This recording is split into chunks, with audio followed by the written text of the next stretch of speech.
नमस्कार विद्यार्थियों, आपके जो पेपर आने वाले हैं उससे संबंधित ये वीडियो है ताकि आप अपना पेपर बिल्कुल अच्छी तरह से सॉल्व कर सके। बीए पाठ द्वितीय राजनीति विज्ञान से संबंधित ये प्रश्न है। 1.5 घंटे का टाइम आपको दिया जाएगा। इस 1.5 घंटे के अंतर्गत आप अपना पेपर किस प्रकार से अच्छी तरह से सॉल्व कर सके उसके बारे में बताया गया है। साथ ही साथ 2019, क्योंकि 20 में आप प्रमोट हो गए थे, 2019 के पेपर को सॉल्व करके भी आपको दिखाया गया है कि किस प्रकार से आप अपना पेपर सॉल्व कर सके ताकि आप अधिक से अधिक नंबर प्राप्त कर सके। ये दिमाग से बिल्कुल हटा दीजिए कि कुछ भी आप लिखेंगे तो आपको नंबर मिल जाएंगे। ऐसा नहीं होता है। आपको पढ़ाई करनी ही है और उसके अनुसार अपने आंसर देने हैं। तो हम देखते हैं बीए पाठ द्वितीय राजनीति विज्ञान का प्रथम प्रश्न पत्र जो है वो है प्रमुख राज्य व्यवस्थाएं। सिलेक्टेड पॉलिटिकल सिस्टम से संबंधित ये पेपर है आपका, जिसके अंतर्गत ब्रिटेन है, अमेरिका, स्विट्जरलैंड, फ्रांस और चीन की शासन व्यवस्थाओं के बारे में अध्ययन किया गया है।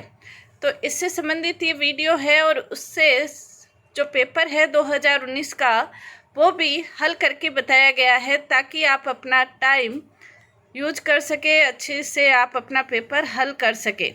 तो सबसे पहला ये है कि आप अपने पेपर के अंतर्गत अपने टाइम मैनेजमेंट को ज़रूर ध्यान रखें, क्योंकि 1.5 घंटे के अंतर्गत आपको पूरा पेपर हल करना है।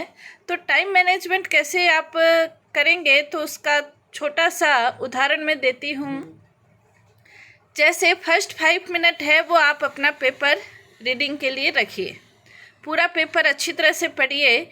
जब आप अपना पूरा पेपर अच्छी तरह से पढ़ते हैं तो आपके दिमाग के अंतर्गत ऑटोमेटिकली उन क्वेश्चंस के आंसर आ जाते हैं यदि आपने स्टडी कर रखी है तो 5 मिनट आप अपना पेपर पढ़िए। जो सेक्शन ए है उसके अंतर्गत, क्योंकि ये आपके 50 नंबर का पेपर होगा, 50 नंबर होंगे, तो सेक्शन ए में आपके 10 क्वेश्चन आएंगे। 10 में से आपको 7 क्वेश्चन करने हैं। तो 7 क्वेश्चन के लिए आप करीब 3 से 4 मिनट रख सकते हैं, यानी कि 25 मिनट सेक्शन ए को आप देंगे तो ये 30 मिनट आपके हो गए। इसी प्रकार सेक्शन बी के अंतर्गत आपको 3 क्वेश्चन करने हैं। वो करीब 200 शब्द के होंगे जो 3 क्वेश्चन आप करेंगे। तो उसके लिए आप अपना टाइम मैनेजमेंट ऐसे सेट कर सकते हैं कि 7 से 9 मिनट उसके अंतर्गत देंगे, तो ये आपके 30 मिनट के अंतर हो जाएंगे। तो सेक्शन ए और सेक्शन बी आपके 1 घंटे के अंतर कंप्लीट हो जाने चाहिए। सेक्शन सी के अंतर्गत आप 25 मिनट रखिए। 25 मिनट के अंतर्गत सेक्शन सी का जो 500 शब्द है, 15 नंबर का जो क्वेश्चन है, 5 में से आपको एक ही क्वेश्चन करना है, तो आपका हो जाएगा 25 मिनट के अंतर्गत।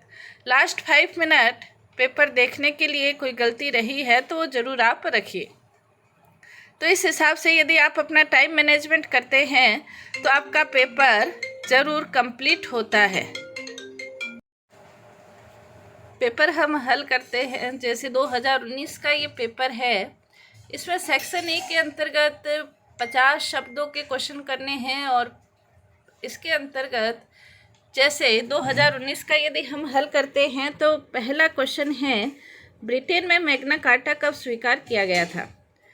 तो अगर हम नहीं पढ़ते हैं तो हमें ये भी नहीं पता होता कि मैग्ना कार्टा क्या है।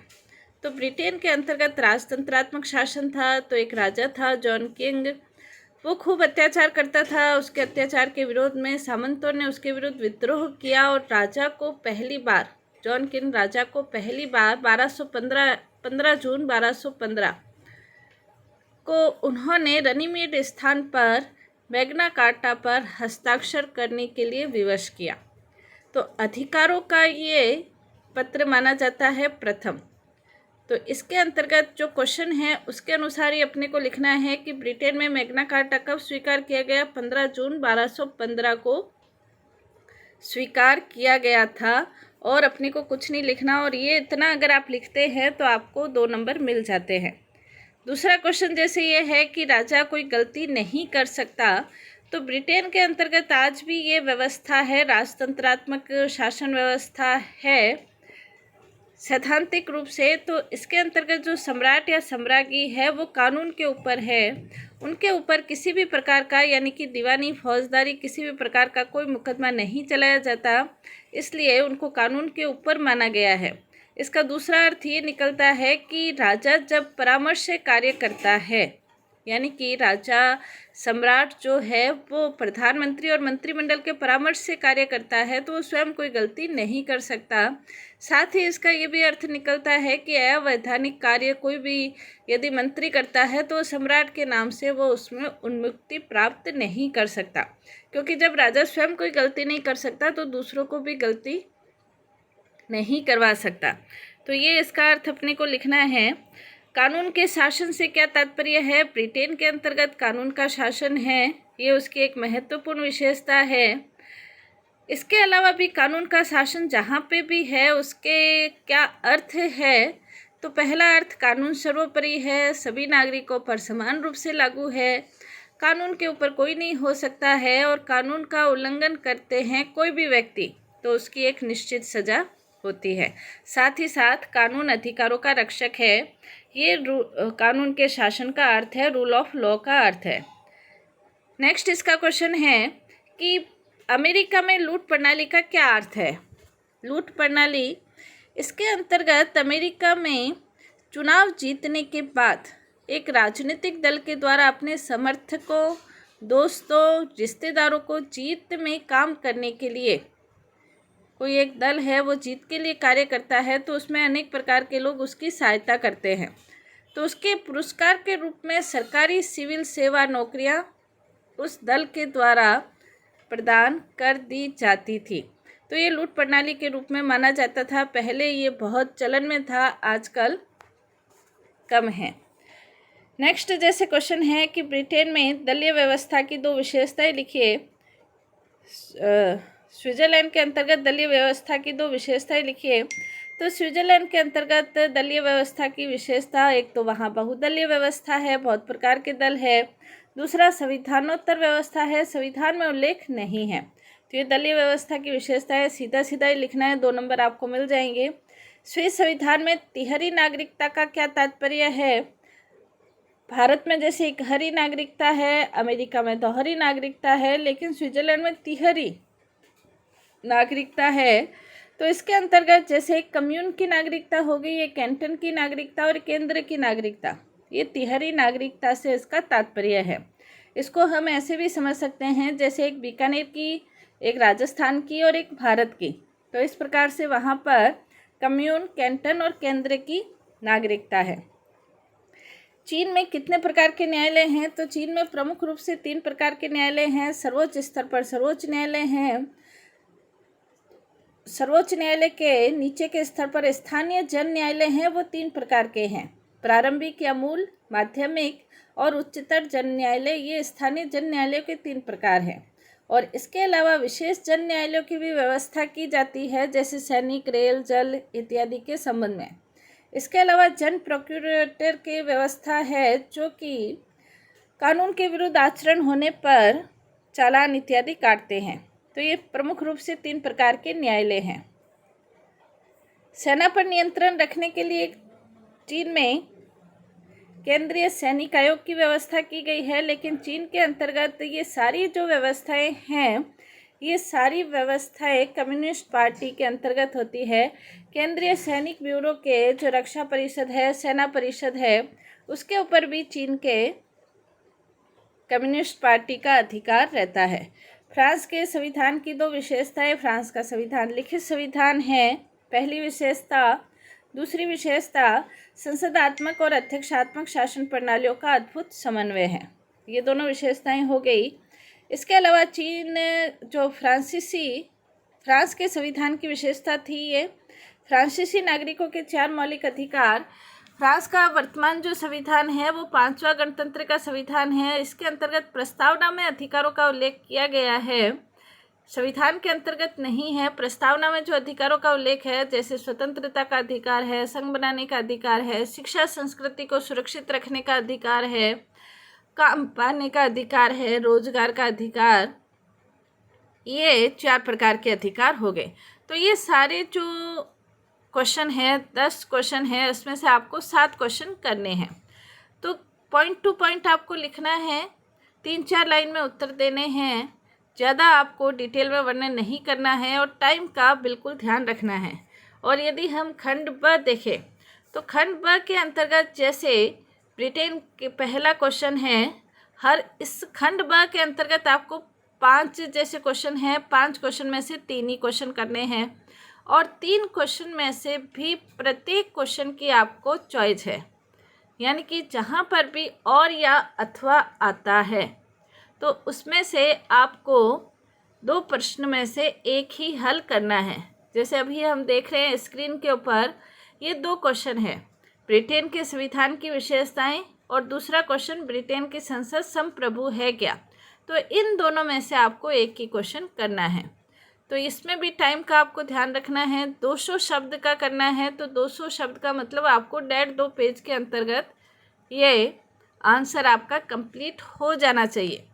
जैसे पहला क्वेश्चन, ब्रिटेन के संविधान की 4 विशेषताएं लिखिए, तो आपको 4 ही विशेषताएं लिखनी हैं।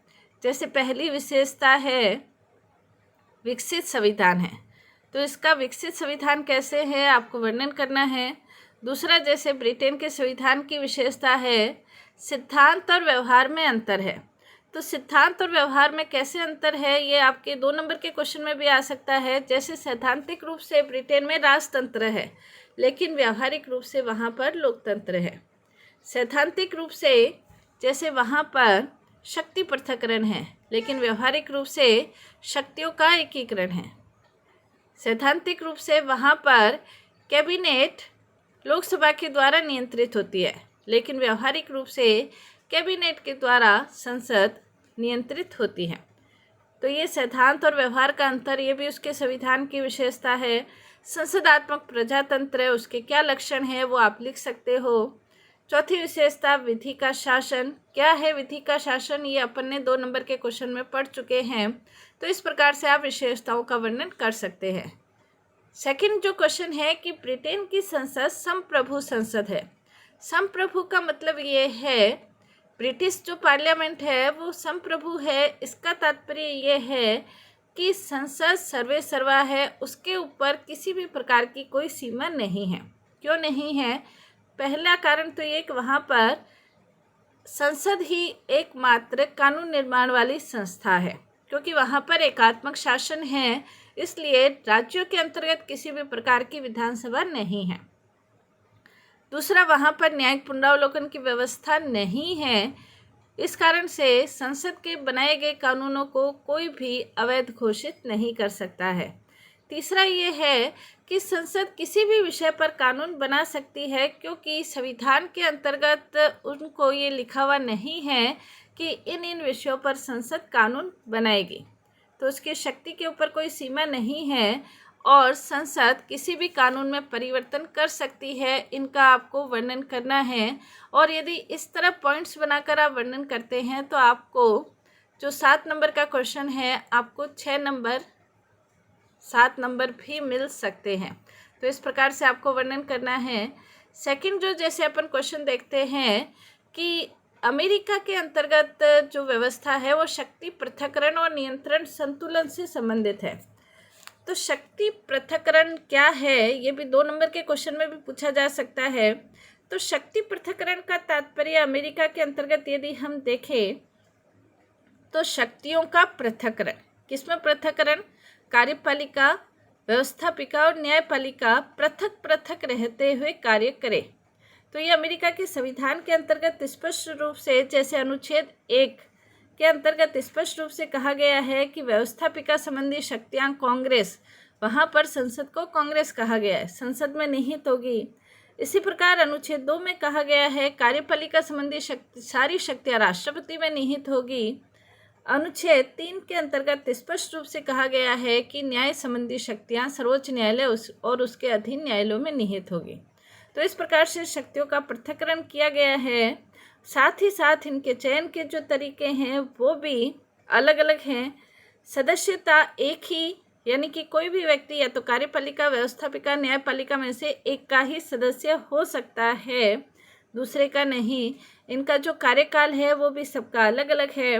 जैसे राष्ट्रपति का कार्यकाल 4 वर्ष है, इसी प्रकार प्रतिनिधि सभा, कांग्रेस के 2 सदन हैं, प्रतिनिधि सभा और सेनेट। प्रतिनिधि सभा का 2 वर्ष, सेनेट का 4 वर्ष, और जो न्यायाधीश है वो आजीवन अपने पद पर रहते हैं। यानी कि कार्यकाल में भी भिन्नता है, उत्तरदायित्व में भी भिन्नता है। ये शक्ति पृथक्करण। शक्ति पृथक्करण के साथ अपने को लिखना है नियंत्रण एवं संतुलन। यानी कि नियंत्रण और संतुलन का मतलब है कंट्रोल और बैलेंस। ये कैसे होगा? तो इसके अंतर्गत जो ये कार्यपालिका है उसके ऊपर कहीं न कहीं कांग्रेस और न्यायपालिका का नियंत्रण है, व्यवस्थापिका के ऊपर कार्यपालिका और न्यायपालिका का है, न्यायपालिका के ऊपर भी सीमित रूप से कार्यपालिका और व्यवस्थापिका का नियंत्रण होता है। तो ये शक्ति पृथक्करण के साथ नियंत्रण और संतुलन ये लिखने हैं। अमेरिका के राष्ट्रपति के जेबी निषेधाधिकार को समझाइए। जेबी निषेधाधिकार यानी कि पॉकेट वीटो क्या है? तो इसके अंतर्गत पॉकेट वीटो का मतलब ये है कि कांग्रेस, अमेरिका में जो कांग्रेस यानी कि जो संसद है उसके द्वारा बनाए गए कानून तब तक कानून नहीं बनते जब तक कि राष्ट्रपति उसके ऊपर हस्ताक्षर नहीं कर देता। और कांग्रेस अपने जो अधिवेशन चल रहा है उसके अंतिम 10 दिनों में कांग्रेस जल्दी जल्दी विधेयक पास करती है। 10 दिन के भीतर यदि राष्ट्रपति उनके ऊपर हस्ताक्षर नहीं करता है तो वो स्वतः कानून बन जाते हैं। लेकिन इस टाइम में यदि अधिवेशन खत्म हो जाता है और 10 दिन के लास्ट के समय में यदि अधिवेशन खत्म हो गया तो राष्ट्रपति यदि उनके ऊपर हस्ताक्षर नहीं करता है तो विधेयक निरस्त हो जाते हैं। यानी कि राष्ट्रपति को पूर्ण रूप से निषेधाधिकार की शक्ति प्राप्त नहीं है, आंशिक रूप से निषेधाधिकार की शक्ति प्राप्त है। लेकिन लास्ट जो 10 दिन है उसमें संसद जल्दी जल्दी विधेयक पास करती है, लेकिन वो राष्ट्रपति के हस्ताक्षर नहीं होते। राष्ट्रपति उन्हें अपनी जेब में रख लेता है अगर राष्ट्रपति नहीं चाहता है, तो इसलिए इसे जेबी निषेधाधिकार कहा जाता है। स्विट्जरलैंड प्रत्यक्ष लोकतंत्र का घर है। तो प्रत्यक्ष लोकतंत्र का घर है, इसको समझाइए। तो इसमें आपको प्रत्यक्ष लोकतंत्र के जो साधन हैं वो लिखने हैं। जैसे स्विट्जरलैंड के अंतर्गत आज भी एक पूर्ण कैंटन और 4 अर्ध कैंटन में प्रत्यक्ष लोकतंत्र की जो लैंडसीजमेंट कहा जाता है, यानी कि प्रारंभिक सभाएं, जिसके अंतर्गत सभी 20 साल के जो व्यक्ति हैं वो उसके सदस्य होते हैं। वहाँ पर ऐसी कोई विधानसभा नहीं है, वो वैधानिक कार्य करते हैं और अपने लिए कार्यकारिणी परिषद का चुनाव करते हैं। इसके अलावा एक पूर्ण कैंटन और 4 जो अर्ध कैंटन हैं, उसके अलावा लोकतंत्र के दूसरे साधन जैसे लोक निर्णय हैं, यानी कि कोई भी विधेयक तब तक कानून नहीं बनता जब तक जनता की स्वीकृति नहीं हो। तो ये लोक निर्णय की व्यवस्था सब जगह है। वहाँ पर अनिवार्य लोक निर्णय भी कह सकते हैं, इसे ऐच्छिक भी कह सकते हैं। इसके अलावा आरंभक इंटिटेटिव यानी कि फॉर्मुलेटेड और अनफॉर्मुलेटेड, ये वहाँ पर सविन्यासित और अविन्यासित आरंभक की व्यवस्था है। तो ये सब चीज़ें आपको यहाँ पर लिखनी है। लैंडसीजमेंट, लोक निर्णय और आरंभक, इनका वर्णन करते हुए आंसर देना है। स्विस संघीय परिषद एक अनोखी संस्था है। यहाँ संघीय परिषद का मतलब संघीय कार्यपालिका है। संघीय कार्यपालिका को अनोखी इसलिए कहा जाता है क्योंकि वो एक बहुल कार्यपालिका है। अनुच्छेद 175 के अंतर्गत बहुल कार्यपालिका किसे कहते हैं? क्योंकि यहाँ पर संघीय परिषद में 7 सदस्य हैं और 7 की स्थिति समान है, यानी कि कोई भी अध्यक्ष नहीं है। साथ ही साथ यहाँ पर संसदात्मक और अध्यक्षात्मक दोनों प्रणालियों का समन्वय किया गया है। ब्रिटेन की भी और अमेरिका की दोनों शासन प्रणालियों का समन्वय किया गया है, तो इसलिए इसे अनोखी संस्था कहा जाता है। इसका डिटेल में वर्णन आपको अपने आंसर में करना है। चीन के संविधान की प्रमुख विशेषताएं अपन यदि देखें, इन दोनों क्वेश्चन में से आपको एक क्वेश्चन करना है। प्रमुख विशेषताएं, जैसे चीन का संविधान एक संक्षिप्त संविधान है, लिखित संविधान है, परिभाषित दृष्टि से देखें तो कठोर है, लेकिन व्यवहार में लचीला है, यानी कि आसानी से संविधान में परिवर्तन हो सकते हैं। जनवादी लोकतांत्रिक तानाशाही से संबंधित संविधान है। जनवादी गणतंत्र है। बहुराष्ट्रीय राज्य है। 56 प्रकार की राष्ट्रीयताएं यहाँ निवास करती है। लोकतांत्रिक केंद्रवाद है। एकात्मक शासन है। मौलिक अधिकारों की व्यवस्था है। समाजवादी अर्थव्यवस्था है। राजनीतिक दलों के गठन की स्वतंत्रता चीन में भी है, लेकिन प्रमुख रूप से एक दलीय प्रणाली है। केंद्रीय सैनिक आयोग की व्यवस्था है। राष्ट्रपति पद की पुनर्स्थापना की गई है। ये सब चीनी संविधान की विशेषताओं का वर्णन आपको 2-2, 3-3 लाइन में करना है और ये 1.5-2 पेज के अंतर्गत आपका आंसर आ जाना चाहिए। चीन में साम्यवादी दल में लोकतांत्रिक केंद्रवाद क्या है? ये व्यवस्था चीन के अंतर्गत है। लोकतांत्रिक केंद्रवाद का तात्पर्य यह है कि साम्यवादी दल में लोकतंत्र भी है और केंद्रवाद भी है। चीन का 1982 का जो संविधान है उसके अंतर्गत यदि हम लोकतांत्रिक तत्वों को देखें तो इसके अंतर्गत चीन में सभी स्तरों पर चुनाव होते हैं, सभी को अपना मत प्रकट करने की स्वतंत्रता है और साथ ही साथ सभी को आलोचना करने का भी अधिकार है। तो ऊपरी तौर पर हम देखें तो लोकतांत्रिक तत्व है, लेकिन चीन के अंतर्गत स्पष्ट रूप से ये व्यवस्था है कि उच्चतर उपकरणों के निर्णयों को निम्न स्तर के जो तत्व हैं, उपकरण हैं, उनको उनके निर्णय अवश्य ही मानने होंगे। तो ये जो व्यवस्थाएं हैं इसके आधार पर उच्चतम स्तर पर साम्यवादी दल है, तो साम्यवादी दल का निर्णय सभी स्तरों पर माना जाता है। तो ये केंद्रीय तत्व हो गए। तो वहाँ पर लोकतंत्र हम कह सकते हैं दिखावटी रूप से है, लेकिन केंद्रीय तत्व वास्तविक स्तर पर देखा जा सकता है। तो ये लोकतांत्रिक केंद्रवाद की स्थिति है। नेक्स्ट इसके अंतर्गत फ्रांस का जो राष्ट्रपति का निर्वाचन की प्रक्रिया बताइए। तो फ्रांस के अंतर्गत राष्ट्रपति का जो निर्वाचन है उसका वर्णन 7वीं धारा के अंतर्गत किया गया है। 5 साल के चुने जाते हैं और राष्ट्रपति का जो निर्वाचन है वो प्रयुक्त किए गए वैध मतों के कुल बहुमत से चुने जाते हैं। यानी कि पहले 2 प्रकार के इसके अंतर्गत योजना है। पहले अगर निर्वाचन में राष्ट्रपति को बहुमत प्राप्त नहीं होता है तो द्वितीय मतपत्र योजना के आधार पर राष्ट्रपति का निर्वाचन किया जाता है। और अभी 2017 में जो चुनाव हुए उसके अंतर्गत द्वितीय मतपत्र योजना के आधार पर चुनाव हुए। द्वितीय मतपत्र योजना ये है कि इसके अंतर्गत प्रथम दौर में यदि किसी राष्ट्रपति को पूर्ण बहुमत प्राप्त नहीं होता है तो सबसे ज़्यादा मत प्राप्त करने वाले प्रथम 2 जो व्यक्ति हैं उनके द्वितीय मतपत्र के आधार पर उनका दोबारा चुनाव होता है और इस आधार पर राष्ट्रपति का चुनाव होता है। इसका वर्णन आप करेंगे। कानून का शासन और प्रशासनिक कानून, इसमें क्या अंतर है, ये नेक्स्ट क्वेश्चन है। कानून का शासन ब्रिटेन के अंतर्गत, प्रशासकीय कानून फ्रांस के अंतर्गत। कानून का शासन सभी के लिए समान है और प्रशासकीय कानून सभी के लिए समान नहीं है। नागरिकों के लिए अलग है और प्रशासनिक व्यक्तियों के लिए अलग कानून होते हैं।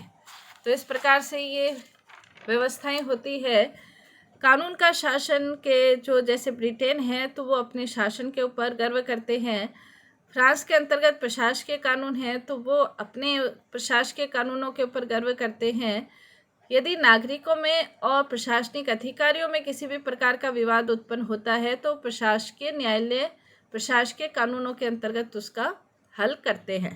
तो ये दोनों में अंतर है, इसका आप वर्णन करेंगे। सेक्शन सी के अंतर्गत आपके 5 क्वेश्चन आएंगे और इन 5 क्वेश्चन के अंतर्गत आपको वर्णन करना है और इसके अंतर्गत एक ही क्वेश्चन करना है। 1.5 घंटे का क्वेश्चन है, इसलिए एक ही क्वेश्चन करना है। जैसे ब्रिटेन के संविधान में पहला क्वेश्चन है कि अभिसमयों का अर्थ, महत्व और प्रकार की विवेचना कीजिए। तो ये जो क्वेश्चन आप करते हैं तो उसमें ये क्या पूछा गया है उसके ऊपर ध्यान देना है। अभिसमयों का अर्थ क्या है, उसके प्रकार क्या है और महत्व क्या है। तो ये 3 चीज़ें पूछी गई हैं और इन तीनों के जो नंबर है वो 5-5-5 नंबर निर्धारित है। तो यदि आप अर्थ लिखते हैं आपको 5 नंबर मिलेंगे, प्रकार लिखते हैं 5 नंबर मिलेंगे, महत्व लिखते हैं 5 नंबर मिलेंगे।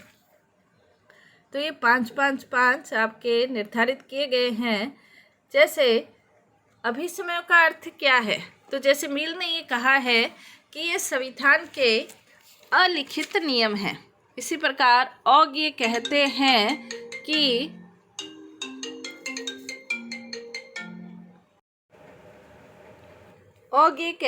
हैं कि अभिसमय उन समझौतों तो प्रथाओं से मिलकर बनते हैं जो राजनीतिक नैतिकता के नियम मात्र होने पर भी बड़ी बड़ी सार्वजनिक सत्ताओं के दिन प्रतिदिन के संबंधों और गतिविधियों के अधिकांश भाग का नियमन करते हैं।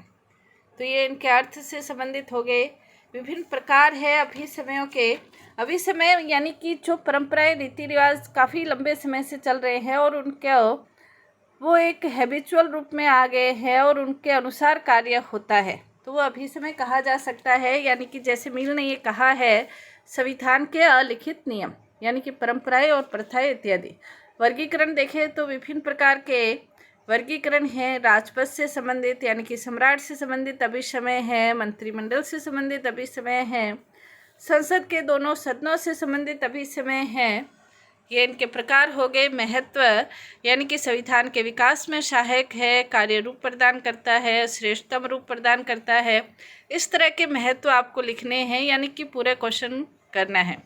तो कोई भी 5 में से एक क्वेश्चन आप कर सकते हैं, आपको पूरे नंबर मिलेंगे। इस अनुसार यदि आप अपना पेपर हल करते हैं तो आपको अच्छे नंबर आने की काफ़ी संभावना रहती है। धन्यवाद।